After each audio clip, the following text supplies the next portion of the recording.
everybody, it's Nathan from Sandbox Creations, and in today's video we're going to be taking a look at my GoPro case setup. Now this is a simple Mastercraft case that I found at Canadian Tire for around $35. It's fairly durable and it also came with pick and pluck foam, so it's very easy to customize. There's a few things I'd like to mention while I put the dimensions of the case on the screen. This case can lock and it came with a few keys. It's not waterproof, however it's very durable. It only came with one layer of pick and pluck foam, so if you want to have two then you have to buy another layer separate. And the GoPro stickers are available at GoPro.com.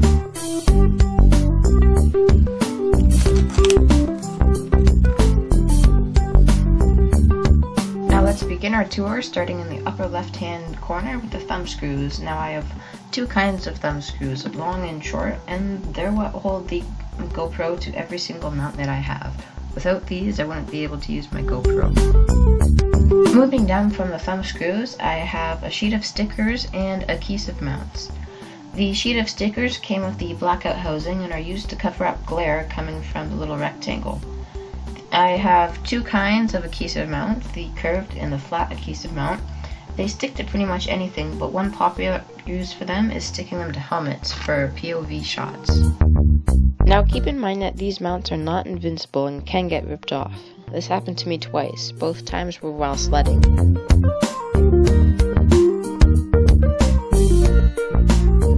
Just above the adhesive mounts, you'll find these things I like to call extenders.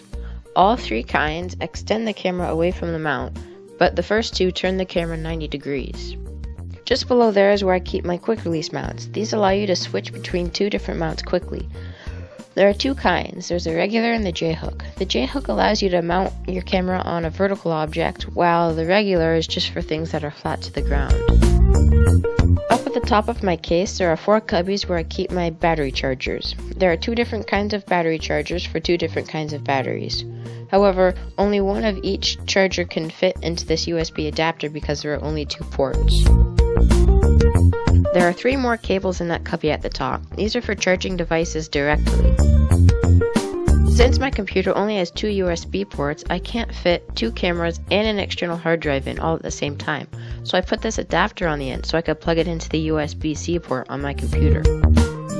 Just below there I have two more things. The first is a touchscreen pen for my LCD backpack.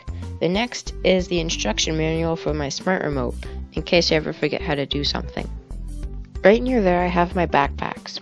I have both types of backpacks, the battery and the LCD. They are kept in these little containers. Keep in mind that the backpacks only work with cameras from the Hero 4 and older. The backpacks won't work with the new Hero 5 or 6. To the northeast of there's a cubby which holds my smart remote and thumb screw tightener, which is called the tool. The smart remote allows you to control your camera from quite a distance away. It's waterproof, so I used it in my sailing video because it's kind of hard to reach for a camera when you're trying to sail. Next to that is where I keep all of my spare batteries. I have two different kinds of batteries for my two cameras. I find that the best company for spare GoPro batteries is Smodry. To the right is where I keep my tripods. I have a flexible tripod and a standard tripod. The flexible tripod is really useful for mounting the camera in a tree. I use the regular tripod for low-to-the-ground shots. Near the tripods is where I keep the frames, back doors, standard housing, and blackout housing. Each of them do a specific task, but most of them are for my Hero 3 Plus, because the Hero 5 can do everything at once. The only back door missing here is the one for the Hero 5 frame, because I rarely need to change it. Let me quickly go through what each of the back doors do. This floaty goes on the Hero 5. It allows it to float in water. This floaty is larger than the Hero 3 Plus floaty because the Hero 5 is much heavier. Then I have the waterproof and skeleton back door for the 3 Plus blackout housing, followed by the waterproof and skeleton back door for the standard 3 Plus housing. At the bottom I have the skeleton and waterproof back doors for the backpacks and the touchscreen back door for the LCD backpack. It's important to note that you cannot put Hero 3 back doors on the Hero 5 frame and vice versa.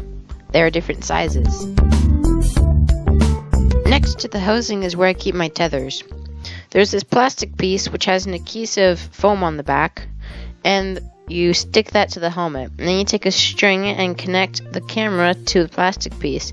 so that way you don't lose your camera if it falls off. I like to call this thing the rubber plug. It goes inside of a quick release mount to reduce the vibration between the camera and the mount. The new quick release mounts have this built in. Just above there is where I keep my seat post mount and rubber inserts. This mount is really useful for mounting my camera on bikes or on ski poles.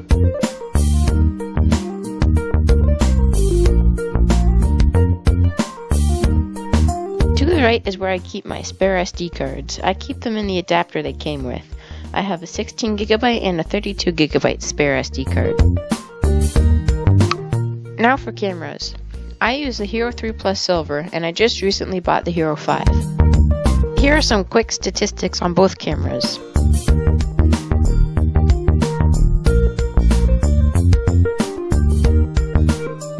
Something to keep in mind is that the Hero 5 is twice as heavy as the Hero 3 Plus.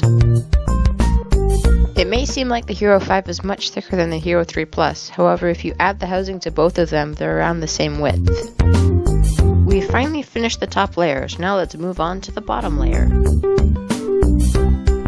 In the upper left corner is where I keep my GoPro suction cup. This suction cup has many small pieces to it. I usually use it for long driving time lapses.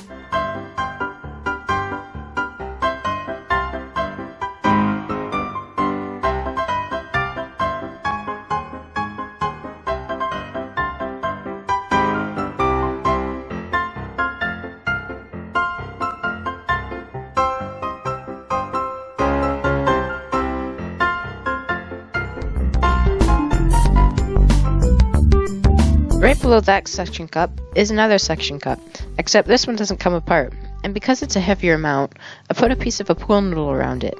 This suction cup is good for using in the water. Just below there is where I keep my head strap. This is one of my favorite mounts because the GoPro sees what you see. This is a really simple mount that allows you to capture a great perspective, and you could use it for pretty much anything as well.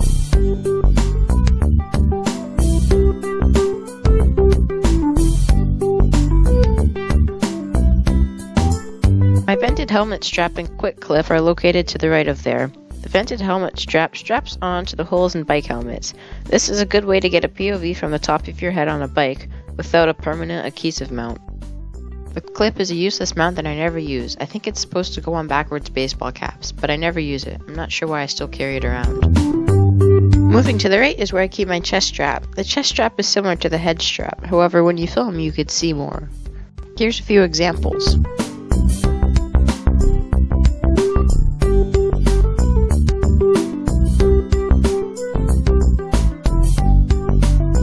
Just above there is the clamp and the adjustable gooseneck. With the clamp, you can mount your GoPro on pretty much anything. With the adjustable gooseneck, it allows you to aim your camera in pretty much any direction. I usually use the clamp on moving objects because it's stronger than a tripod.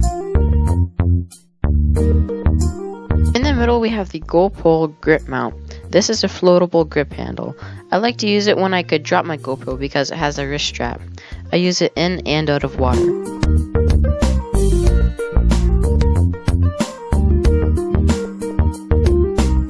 Right here is where I keep some extra charging cables and the bits and pieces for my suction cup. Down here at the bottom in the corner of the case is where I keep an extendable selfie stick. It can extend to just under 3 feet long. This concludes my GoPro case setup. So guys, that was all for today's video. Be sure to hit that like button, and if you really loved it then make sure to subscribe. Don't forget to click here for part 2 and check out some of my other videos. Bye.